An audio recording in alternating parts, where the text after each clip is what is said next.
Hello teachers, नमस्कार। मैं primary वाला संगशील। आज का टॉपिक आप देख रहे हैं, लिखा हुआ है कि निपुण विद्यालय निर्माण हेतु विशिष्ट वार्षिक लक्ष्य। तो ये विशिष्ट वार्षिक लक्ष्य तय किया गया है 2025-26 के लिए कि निपुण विद्यालय हमको बनाना है। कैसे बनाना है उसका निर्धारण हो गया है एनईपी और एनएफएस के तहत। उसका करिकुलम हमको फॉलो करते हुए ये जिम्मेदारी मिली है। और ये जिम्मेदारी किसको मिली है? इस वर्ष जो विशेष लक्ष्य दिया गया, विशेष वार्षिक लक्ष्य दिया गया, ये जिम्मेदारियां उसी तरह से बटी हुई है।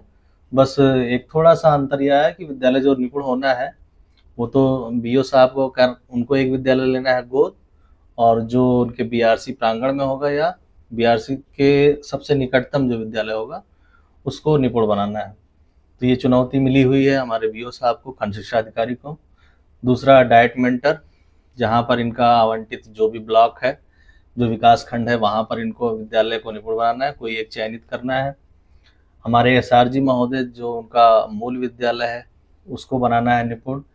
एआरपी महोदय के लिए 10 चयनित विद्यालय है, जैसे कि पहले भी था, और वही निर्धारण इस सत्र में भी है कि 10 चयनित विद्यालय को उनको निपुण बनाना होगा। शिक्षक संकुल महोदय जो भी हैं वो अपना जो मूल विद्यालय जहाँ पर कार्यरत है उनको करना है। और साथ ही एक नया जोड़ा गया है विद्यालय को निपुण करने के लिए, वह जो है कि XARP को करना है, जैसे कि मैं भी हूँ उसी में शामिल, कि उनका जो कार्यरत विद्यालय है जहाँ पर वो है इस समय टीचिंग कर रहे हैं, उनको भी अपना विद्यालय निपुण करना है। तो ये जिम्मेदारियाँ इस बार की है, मिली हैं, और इसको जिम्मेदारी को कैसे निभाना है, क्या क्या करना होगा, उसके लिए तमाम सारे हमारे निर्देश आए हुए हैं। तो जो इस बार निपुण विद्यालय करना है उसका जो निर्धारित लक्ष्य है, वार्षिक लक्ष्य, क्या क्या करना होगा, कैसे हम इसको कर पाएंगे विद्यालय को निपुण, आइए देखते हैं क्या क्या पॉइंट्स हैं सबसे इम्पोर्टेंट। तो देखिए, सबसे पहला पॉइंट तो यही है कि जो निपुण भारत मिशन के लक्ष्यों की समयबद्ध प्राप्ति होनी है और उसका अच्छे से निर्धारण हो गया है, और इसका आकलन भी होगा हमारे जो बच्चे हैं डाइट प्रशिक्षु, जैसा कि अभी तक हुआ पिछली बार भी, वैसे इस वर्ष भी हमारा माह दिसंबर में और फरवरी में होना सुनिश्चित हुआ है। इनके द्वारा ही आकलन होगा जैसे कि पहले हुआ है। तो इसका पूरा आदेश आ गया है, इसको हम लोग गहराई से एक बार समझ लेंगे, पढ़ लेंगे। और इसमें जो मुख्य बिंदु है, जो निर्देश प्राप्त हुआ है, उसमें यही है कि अगर हमें करना है अपना विद्यालय निपुण तो क्या क्या होना चाहिए।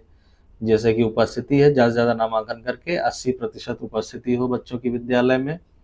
और मासिक विभाजन, जो भी हमारा पाठ्यक्रम है उसको हम देख लें। और ये जो निपुण विद्यालय बनाना है वो कक्षा 1-2 को ही बनाना है, 3 नहीं शामिल किया गया। तो जैसा कि पिछली बार भी हुआ था 3 तक कहा गया, लेकिन 2 तक ही टेस्ट हुआ, आकलन हुआ, वैसे इस बार भी यही होना है कि कक्षा 1 और 2 का हमें जो है अच्छे से तैयारी करनी है। जो हमारा जो भी ऐप मिला हुआ है निपुण लक्ष्य से, उसको भी रेगुलर यूज़ करना है, दीक्षा ऐप का यूज़ करें अच्छे से।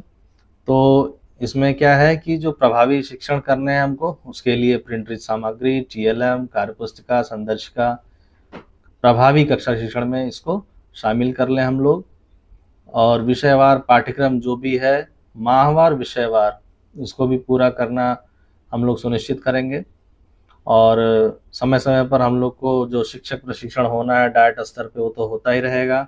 साथ ही साथ हमारे जो ARP महोदय, नवीन ARP महोदय लोग हैं वो आएंगे, हमें गाइड करेंगे, सहयोग प्राप्त होगा उनका। तो ऐसे तमाम सारे बिंदुओं को हम देख पा रहे हैं, 15 बिंदु है, अच्छे अच्छे बिंदु हैं, इसको हम लोग पढ़ेंगे।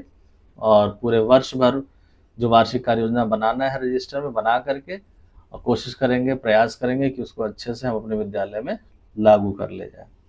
तो इस प्रकार से हम लोग अपने विद्यालय को बढ़िया से निपुण करें, और यही है विशिष्ट वार्षिक लक्ष्य। तो ऐसे ही आप हमारे साथ बने रहिए। अन्य वीडियो में फिर मिलेंगे हम, प्राइमरी वाला संक्षिप्त। तब तक के लिए टाटा एंड गुड बाय।